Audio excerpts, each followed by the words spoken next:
Zebra 3, Zebra 3. Alerte Action Joe. Alerte Action Joe.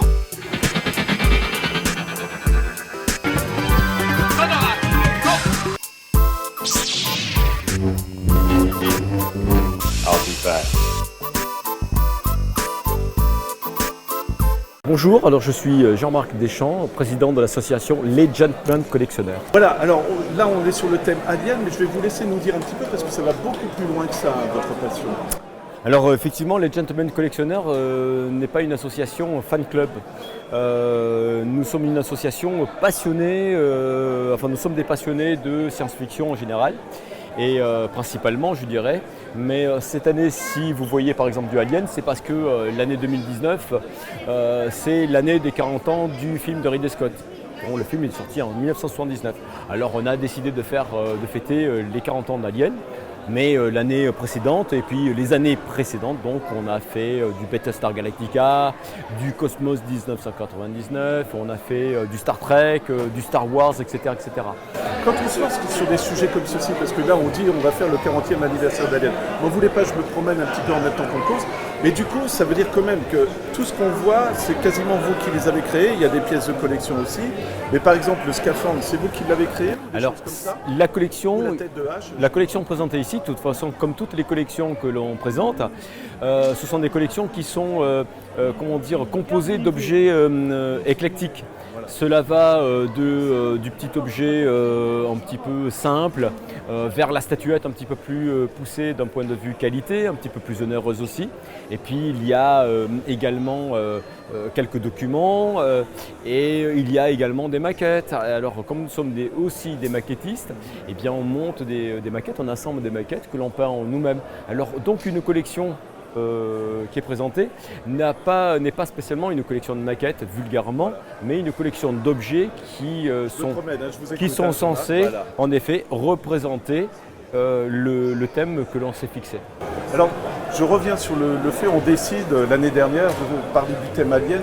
Quand on regarde tout ce qu'il y a ici, qui est absolument magnifique, hein, franchement. Oui. Voilà, mais par exemple, là, voilà. l'exemple C'est typique. du boulot, quoi. Alors l'exemple typique, pour faire le laboratoire de H, qui est l'androïde du premier film, autour duquel tourne tout le film. L'intrigue, ouais. Eh bien l'intrigue, effectivement, parce que c'est H quand même qui décide de sacrifier l'équipage pour récupérer cet alien.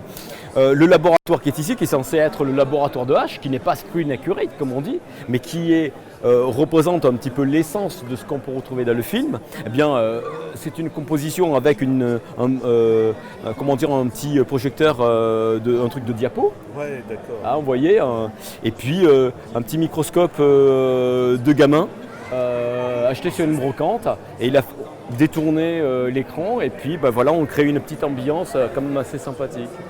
Chacun choisit la pièce qu'il veut construire. Alors on a avec Olivier qui est le trésorier, on est les deux, on va dire, les maîtres à bord de l'association. On a d'autres membres bien entendu, mais bon, on donne le son de cloche. Eh bien on a des prédilections, on adore tous les deux, on affectionne tous les deux des vaisseaux spatiaux, mais moi j'aime beaucoup plus les monstres.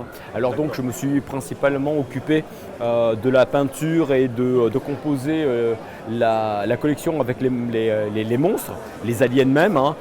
Ici on a un exemple de l'ingénieur, on a les facehuggers, l'alien même, l'arène alien qu'on va voir un petit peu plus loin. Et puis Olivier s'est occupé par exemple de Sulaco et d'autres petits personnages, etc. Quand on a un artiste comme Ginger qui a créé l'Alien, est-ce que ça amène un plaisir un petit peu en plus? Parce que c'est quand même une création artistique. D'accord, c'est un film d'horreur, de science-fiction, mais c'est au-delà de ça, c'est de l'art moderne à l'époque. Pour moi, c'était vraiment... il y a les deux, quoi. Il y a les deux univers qui se... Alors en effet, Giger qui a donné la patte, c'est lui qui est derrière l'Alien, hein, il a créé l'Alien. J'ai eu la chance de le rencontrer par 2 fois et donc de l'interviewer pour un magazine à une certaine époque, qui était une personne vraiment très, très charmante, très, très ouverte, très imaginative bien entendu, ça tout le monde le sait. Et effectivement, il y a l'esprit Giger qui est conservé, qui est respecté dans l'exposition, enfin en tout cas pour cette collection. Et effectivement, Alors, il y a l'esprit Giger dans le premier Alien, Voilà. et puis après ensuite, parce qu'Alien, c'est deux univers différents entre l'univers de Ridley Scott en 1979 et la version de James Cameron. Par exemple, la reine Alien, Giger ne l'a pas créée.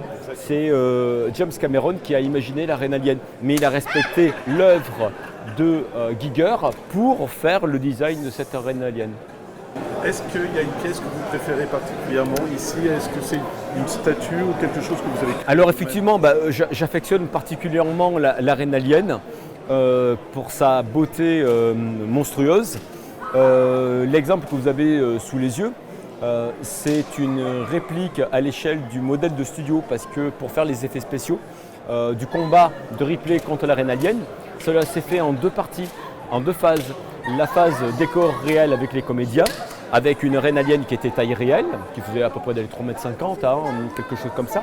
Et quand il y a le baston, la scène de bataille avec le robot de charge, ça a été fait sous forme de miniature, mais une miniature dont les miniatures avaient l'échelle du 1/4, donc l'échelle de la reine alien qui est ici une parfaite reproduction. C'est intéressant parce qu'il y a Ripley derrière qui est quasiment à l'échelle. Alors pas du tout, là c'est du 1/6, là nous sommes du 1/6. S'il fallait avoir un robot de charge à l'échelle, le robot de charge serait grand comme ça à peu près par rapport à la reine alien, vous voyez. Okay. Mais ça a été fait sous forme de modèles miniatures, des miniatures qui sont quand même assez grandes. Alors la reine alien fait partie de mes objets préférés. Nous avons le Légionnaire que je trouve magnifique aussi de Ridley Scott, dont on voit la tenue, l'uniforme rappelle quand même assez fortement la cage thoracique de l'alien original qui a été créé par Giger, parce que l'esprit Giger est toujours là. Et le casque, bien entendu, qui est magnifique. Alors pour l'anecdote, et ça les fans d'Alien le savent, mais c'est un Français, Mobius, Jean Giraud, qui avait participé à l'élaboration à la production du film, et qui a donné sa patte à ce scaphandre.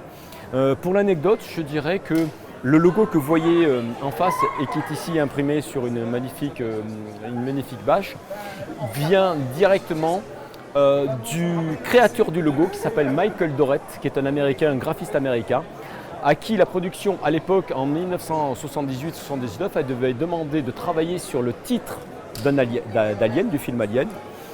Le voici, mais son graphisme était tellement ostentatoire, en révélait trop sur l'essence même d'Alien, que sa titraille a été écartée au profit d'un titre beaucoup plus sobre, tout en lettres bâton, vous voyez. Je suis rentré en contact avec Michael Dorrett, qui est le créateur original, à qui j'avais envoyé une photographie du poster qui se trouve juste en face. Et ce poster-là date de 1979-80. C'est un poster que j'avais acheté quand j'étais gamin. Et j'avais toujours été intrigué par cette titraille qui est vraiment différente du titre officiel.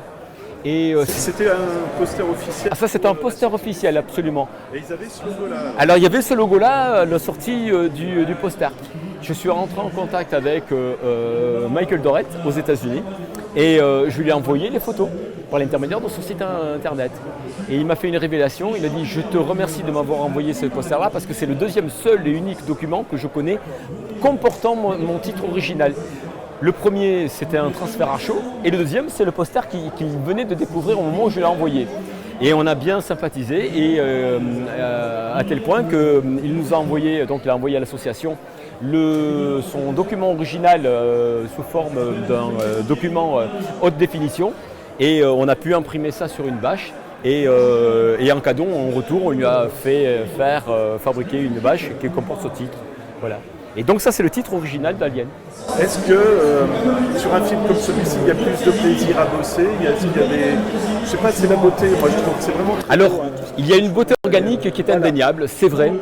Ça fait partie des films de science-fiction qui sont à la fois des films d'horreur, des films fantastiques. Je parle bien pour l'Alien de Ridley Scott, parce que ce sont vraiment deux univers différents, j'insiste là-dessus, parce que l'univers de Ridley Scott, par exemple, est un univers dont la base, le fond, c'est l'évolution. Qui fait quoi, qui invente quoi. Et donc on apprend que ce sont les ingénieurs extraterrestres qui créent la vie sur Terre, et donc les humains. L'humain crée les hommes synthétiques, L'homme synthétique, par l'intermédiaire de David, crée les aliens détruisent les hommes, et c'est une histoire d'évolution. On a ce germe-là dans l'essence même de Ripley, Sigourney Weaver, puisque personnage féminin assez effacé, et on se rend compte que c'est elle qui va faire face à l'alien, et avec brio, et qui va combattre l'alien, qui va s'en débarrasser, et donc elle va devenir vraiment une super-héroïne. Et encore plus super-héroïne dans le film de James Cameron, puisque finalement, quand elle part avec les Marines, dont les bras sont remplis de muscles, de biceps, de testostérone, armés jusqu'aux dents, et veulent en découdre avec les aliens, etc., en fait, se retrouvent comme des lopettes, des gamins devant l'alien. Ils ne résistent pas face à la force et à l'adversité. Et seul Ripley est capable de se transmuter de personnage féminin, devient cette fameuse super-héroïne pleine, elle aussi, de testostérone, et capable de faire face à l'alien et carrément de les combattre. Voilà. Et c'est toute une histoire d'évolution. Et quand on fait des thèmes, en tout cas moi d'un point de vue personnel, j'adore ce genre de choses, parce que ce qui est important pour moi, c'est lorsque on expose, que le public passe, qu'il pose des questions, qu'on sache de quoi on parle. C'est présenter quelque chose de façon gratuite sur une table, tout le monde sait le faire, mais d'avoir le discours qui va avec, ça c'est autre chose. Et donc le but principal, ou en tout cas un des buts avérés de l'association Les Gentlemen Collectionneurs, c'est d'abord de partager des passions, et aussi de partager des points de vue et des connaissances qui permettent d'enrichir les uns et les autres. Je ne dis pas qu'on joue les professeurs, mais bon, nous possédons des connaissances parce que on a étudié la chose. Dernière question, sans vouloir dévoiler, je ne sais pas si vous voudrez le dire, l'année prochaine, le thème. Alors on sait déjà ce qu'on va faire. Ça a un rapport avec la force. Ok. Bon bah ça va. Bon défi, parce que là aussi, il y a eu tellement de choses, je pense que pour vous, il va falloir, c'est pas une pression d'être originaux, non? Alors effectivement, être original, ça c'est le souci lorsqu'on prépare une exposition. Alien, dans le cas d'Alien, personne n'avait fait Alien. Parce que c'est difficile, parce que le sujet est populaire sans l'être, parce que les objets sur Alien sont à la fois rares, un petit peu précieux, épais. On n'a pas toujours envie, tous les collectionneurs n'ont pas envie d'avoir à la maison un monstre, alors que le monstre original quand même de Giger, il est super beau, il est tout organique, tout en sexualité, parce que Giger, quand elle l'avait imaginé, eh bien c'est du sexe, ça dégouline de sexe, le premier alien. Hein. Le cycle de reproduction de l'alien, la forme de l'alien, la bave, je ne vais pas faire de commentaires là-dessus, l'œuf, etc. En fait, la façon dont il s'ouvre, c'est purement organique, c'est purement sexuel. Donc c'est très difficile, et c'était une exposition, un thème qu'il a fallu préparer, et de savoir choisir des pièces, etc. de façon à être logique et pertinent, sans pour autant tomber dans une débauche et surtout une dépense excessive de pièces qui nous auraient vraiment... parce que tout ça se fait par le biais de l'amateurisme, hein. Nous sommes des passionnés, mais bon, nous n'avons pas des budgets d'une production cinématographique. Après, concernant d'autres thèmes, et le thème par exemple de Star Wars, il y a plein de collectionneurs qui ont plein de pièces qui nous surpassent en quantité et très certainement en qualité. Mais il y a une façon de les présenter que les gentlemen collectionneurs se glorifient un petit peu d'être, d'être un petit peu les pionniers là-dedans. On veut donner une qualité de présentation tout en mettant les petits plats dans les grands, vous voyez. Alors ça c'est fait notre force et notre plaisir aussi, de pouvoir montrer quelque chose de façon simple, mais de façon, le côté gentleman et classe, voilà. Oui, ça c'est ce qu'on aime. Est-ce qu'il y a un site internet, quelque chose pour découvrir? Alors nous avons une page Facebook des Gentlemen Collectionneurs, les Gentlemen Collectionneurs, avec le logo, avec le GC et les petites fusées qui s'en vont. Voilà. Merci. Au revoir.